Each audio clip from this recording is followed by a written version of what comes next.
The Chinese military is fairly secretive, so when they do a grand military parade, everyone watches. And on September 3rd, China decided to send a political message. This was their biggest parade in recent history, and one of the largest modern high-tech weapon displays in the world, with many never-before-seen weapons shown. The parade included several unmanned fighter jets, unmanned subs, unmanned combat vehicles, hypersonic missiles, new SAM systems, new tanks, and so on. This video will go over every weapon shown and provide some details on most. A designation when it entered service, its possible use case, and if the weapon is a big deal, just how big of a deal it is. Inventory number estimates will also be provided visually when available. So, buckle up.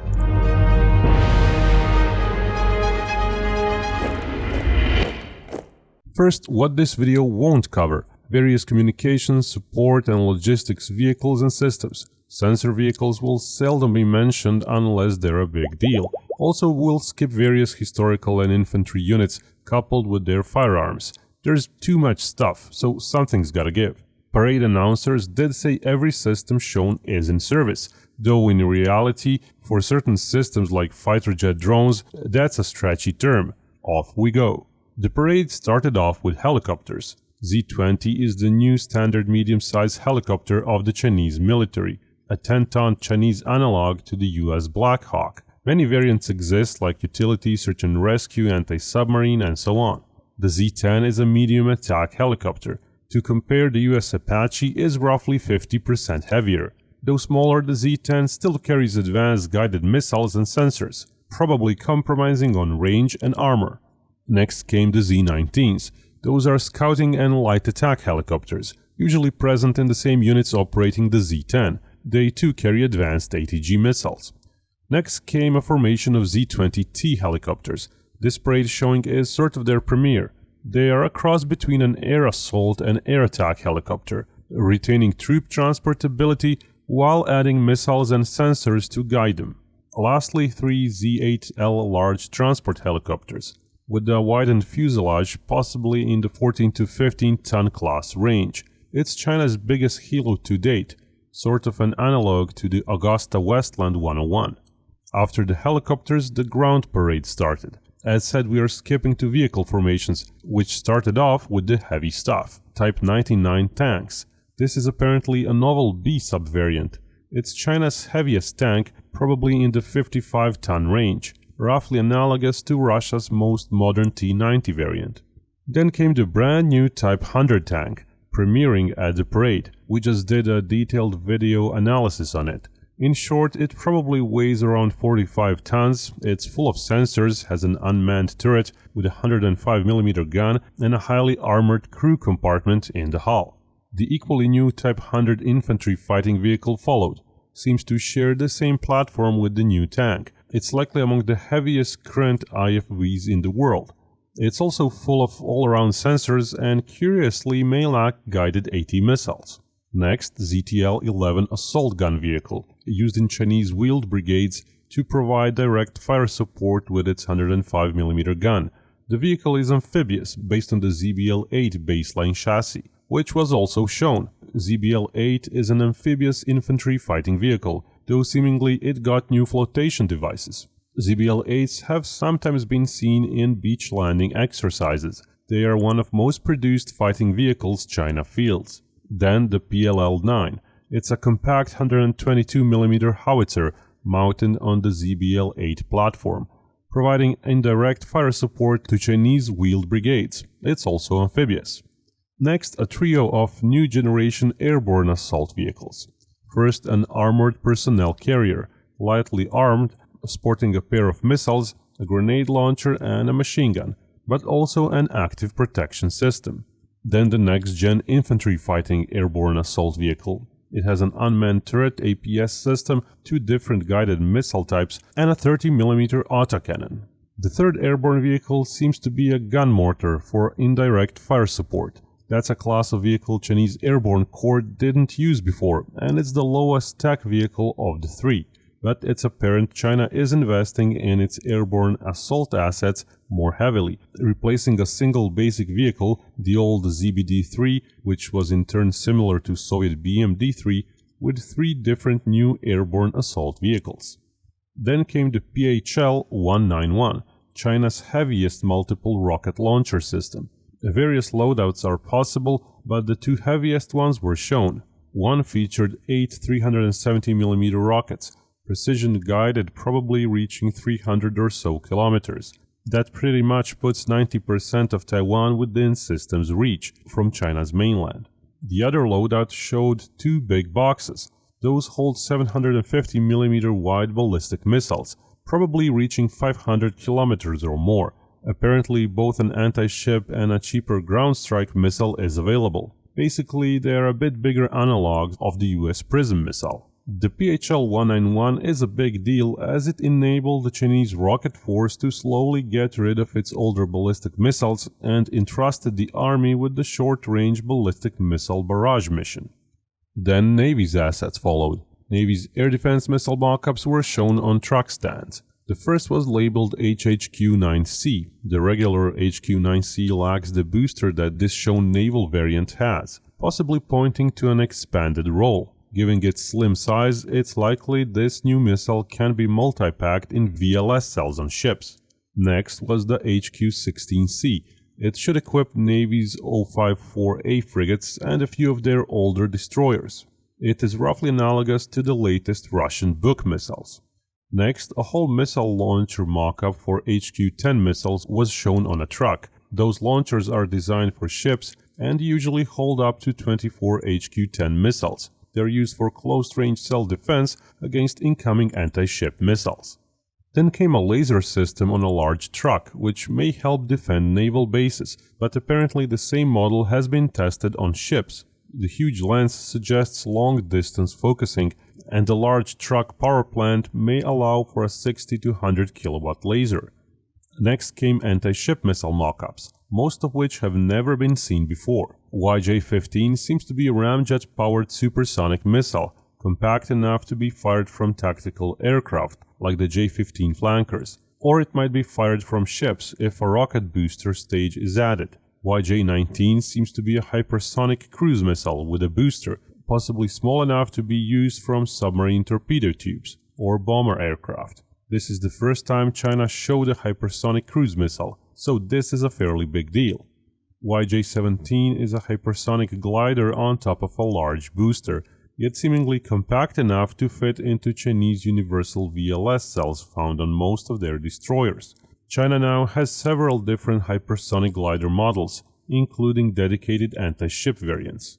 YJ-20 is the only missile that was known from before. It's a ballistic missile with a large booster, likely again sized for the universal VLS system, probably used both for anti-ship and ground strike missions. Then came new generation lightweight anti-submarine torpedoes on truck stands, possible designation U-12. Such small torpedoes are used by surface ships, helicopters and planes in their anti-submarine missions.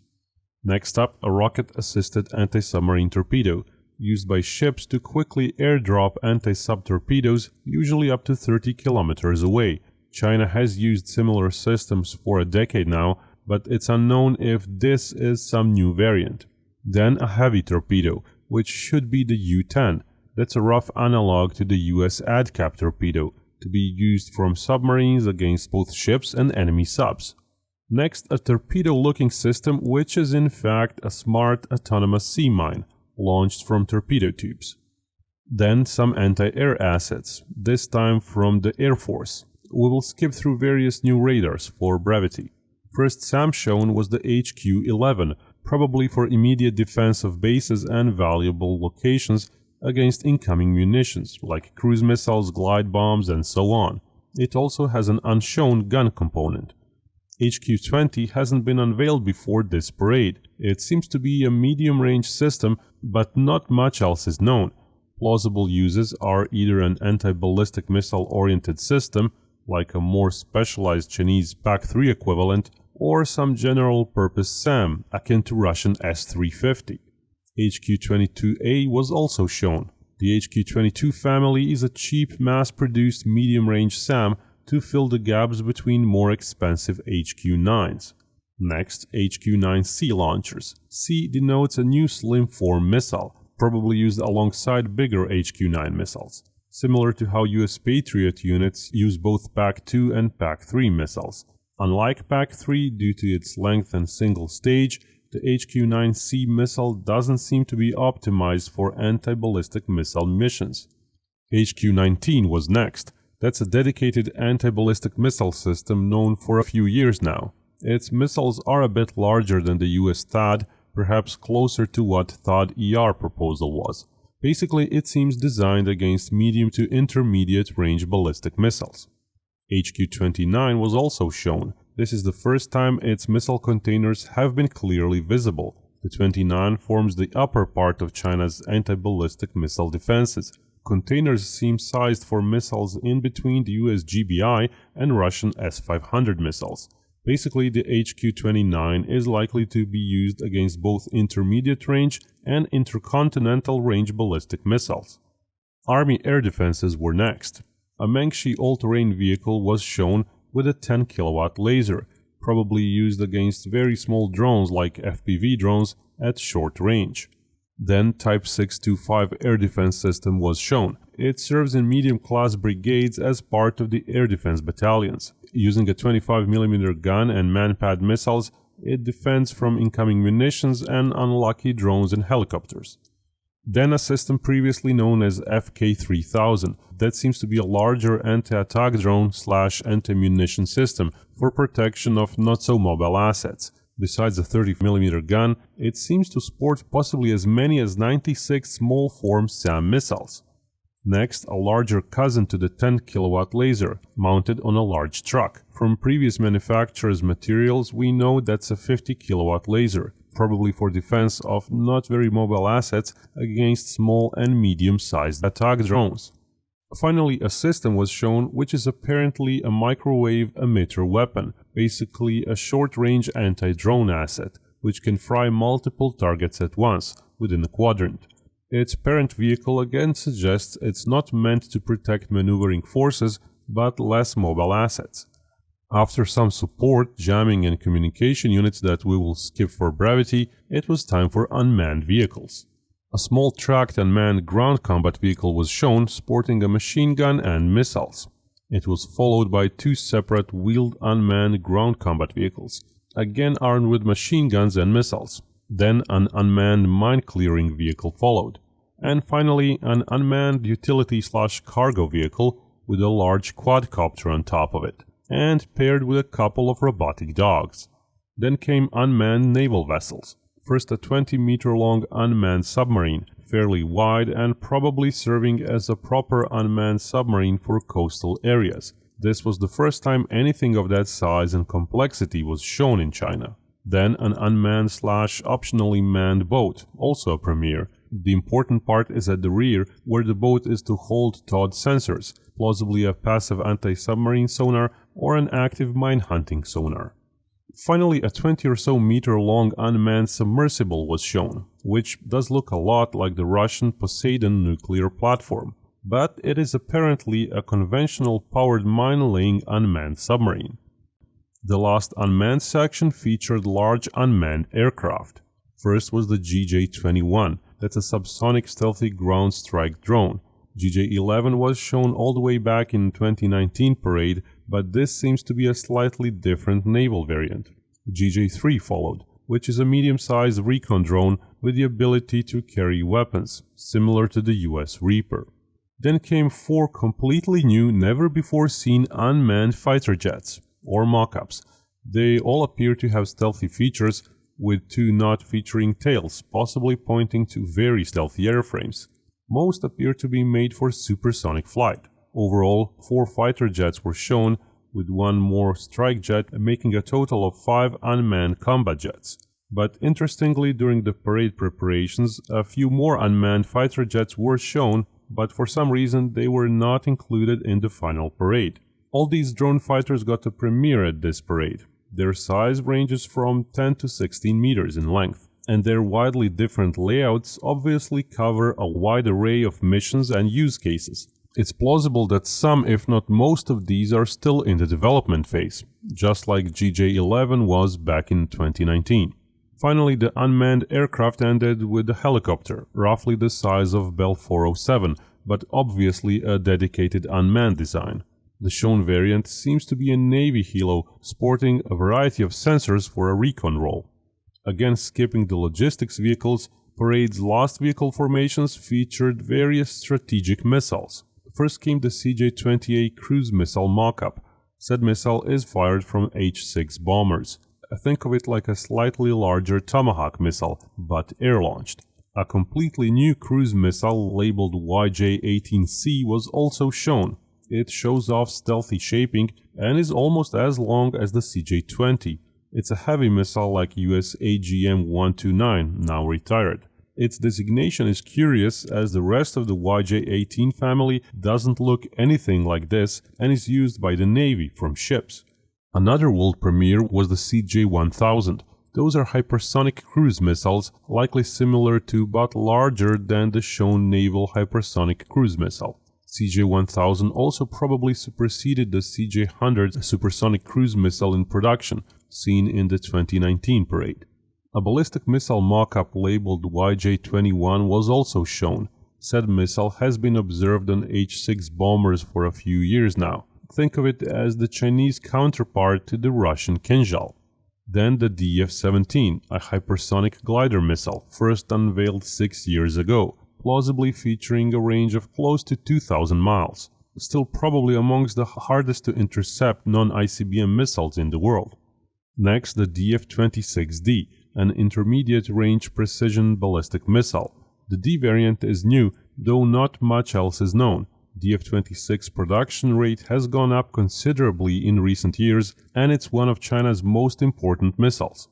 Then the JL-1 nuclear-tipped ballistic missiles, displayed on trucks. Those are launched by H-6N bombers, carrying one missile under the belly. In theory, due to the in-air refueling, such a missile could be launched thousands of miles away from China and fly 1,000 or 2 miles more.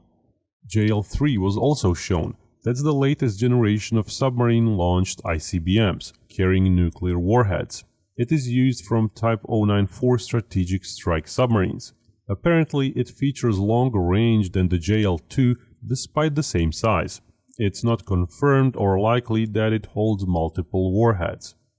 DF-61 came next, a big road-launched ICBM, which effectively seems to be a DF-41 variant.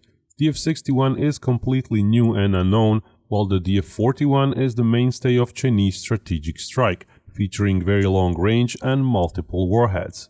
Another big surprise is the DF-31BJ, silo-based ICBM.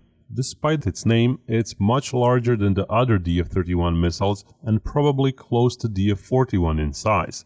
This was the first time it was shown properly, though it's been serving in China's ICBM silos for a year or two now. Finally, various components of the massive DF-5C ICBM were also shown, carried on trucks, the liquid rocket motor stages and the warhead bus stage. The C is the latest and never before shown variant of the old 1970s design. DF-5 is still China's biggest and most powerful ICBM. The C probably holds many warheads while providing the greatest range. After the ground display, the aerial display continued. Impressive, but at the same time aircraft in development are hard to hide, so pretty much all were known about from before. Still, it was an interesting and fairly comprehensive lineup. A KJ-500A flew, which is among the most modern AWACS-like planes China has in use, and probably among the most capable such platforms in the world. It's the only Chinese AWACS that can be refueled in air, enabling a few times longer surveillance missions. Massive numbers of AWACS-like platforms seem central to Chinese air combat doctrine, which was alluded to in the parade as well, because alongside the AWACS-type planes, several J-16 multi-role fighters flew as well. J-16 is like a very advanced Su-30 and probably the most modern flanker variant there is. It features all sorts of novel Chinese sensors and weapons, equally geared towards air combat and ground strike missions. Next came the KJ-600 carrier-borne AWACS-like plane, basically the Chinese analog to US E-2D Hawkeye. Such a class of planes should greatly enhance capability of Chinese aircraft carriers, enabling them to see threats hundreds of miles away. Alongside it, J-15T fighters were shown. Those feature similar sensors to the J-16, but are designed to be used from aircraft carriers.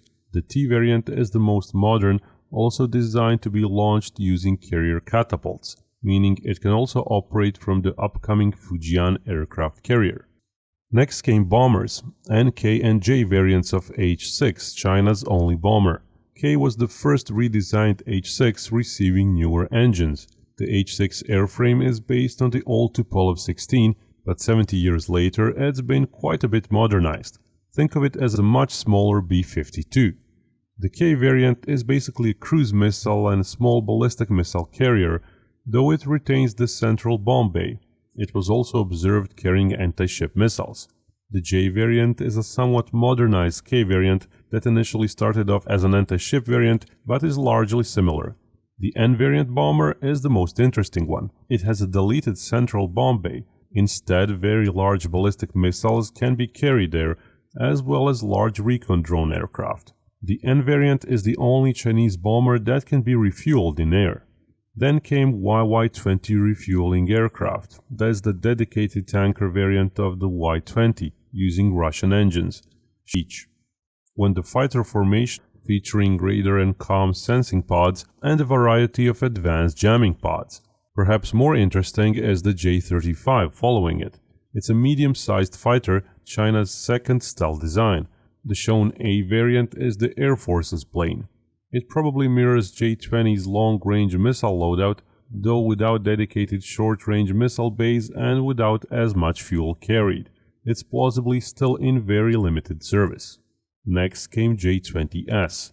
That's a twin-seater J-20, but given that training hundreds of regular J-20 pilots didn't seem to have warranted a training variant, it's likely this S variant serves a different purpose, like a command and/or sensor node for other aircraft information, say unmanned fighters. A few more J-20s came with it, notably a pair of J-20As. That is a recently redesigned J-20. Internally, it likely contains new sensors and electronics. The service status is currently likely limited, but it's also probably the most lethal fighter China currently has. The fighter formation display ended with the carrier-borne aircraft. J-15DH is a J-15 designed for electronic jamming, basically a carrier version of J-16D. It serves on China's two ski jump carriers, as it can't be catapulted. J-15DT is largely the same but can use catapults. Then came J-35, that's without the A designation. Those are carrier-borne variants, ready for catapult operations. The plane is also a bit redesigned, with larger folding wings. Again, the type is likely in very limited service. Important to note is that many systems China uses were not shown. Most of the systems shown seem to be very new, entering service this year, or maybe being just a few years old. In some instances, it's plausible certain systems are still not in widespread service, like we said, but most seem to be. In the end, parades like this are political, showing China is only accelerating when it comes to the arms race, both in quantity of weapons, but also in quality and novel technological approaches.